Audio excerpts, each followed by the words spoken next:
প্রথমেই আমি হরিরামপুর তথা গঙ্গারামপুর সাব ডিভিশনের সমস্ত সুবুদ্ধি সম্পন্ন মানুষকে আমরা ধন্যবাদ জানাচ্ছি জাতীয় কংগ্রেসের পক্ষ থেকে। তাদের সহযোগিতায় আমরা যে আন্দোলন শুরু করেছিলাম, যে সমস্ত পরিযায়ী শ্রমিকরা হিয়ারিং উপস্থিত হতে পারবে না, তাদের প্রতিনিধি হিসাবে তার পরিবারের লোক এসে উপস্থিত হলে তাদের যেন হিয়ারিংটা নেওয়া হয়, সেটা অ্যাকসেপ্টেশন হয়েছে। ইতিমধ্যে আপনারা জেনেছেন যে যারা হিয়ারিংয়ে উপস্থিত হবে তাদের প্রমাণ্য নথিপত্র যাতে সরকার থেকে দেওয়া হয়, সেই কাগজ ইতিমধ্যেই প্রতিটা বিডিও অফিস থেকে দেওয়া শুরু হয়েছে। এই সমস্ত কর্মকাণ্ডে আমরা অত্যন্ত উৎসাহিত এবং সাধারণ মানুষকে আমরা সাধুবাদ জানাই সুশৃঙ্খলভাবে তারা আমাদের পাশে থাকার জন্য, এই আন্দোলনকে সাফল্যমণ্ডিত করার জন্য। ধারাবাহিকভাবে এসআইএন নিয়ে আমরা আন্দোলন চালাচ্ছি এবং বিভিন্ন অসুবিধাগুলোকে আমরা আলোচনার মাধ্যমে সমাধান করার একটা চেষ্টা চালাচ্ছি। পাশাপাশি আপনারা শুনলে অবাক হয়ে যাবেন যে উন্নয়নের প্রতীক বিপ্লব মিত্র বলে।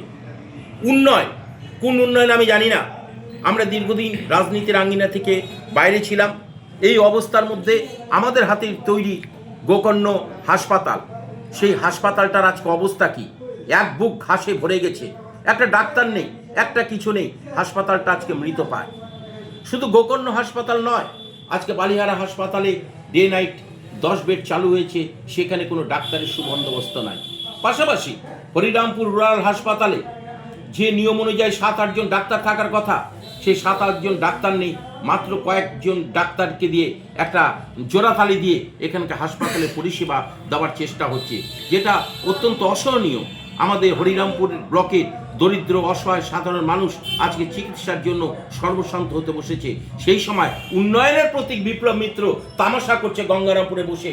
তিনি রুই কল্যাণ সমিতির চেয়ারম্যান হয়েও হরিরামপুরের মানুষের প্রতি কোনো দৃষ্টি দিচ্ছে না এবং উন্নয়নকে স্তব্ধ করে দিয়েছেন।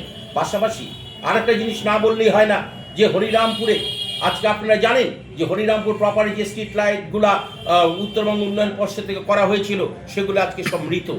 একটা স্ট্রিট লাইটে আলো জ্বলে না, একটা কোনো কিছু নেই।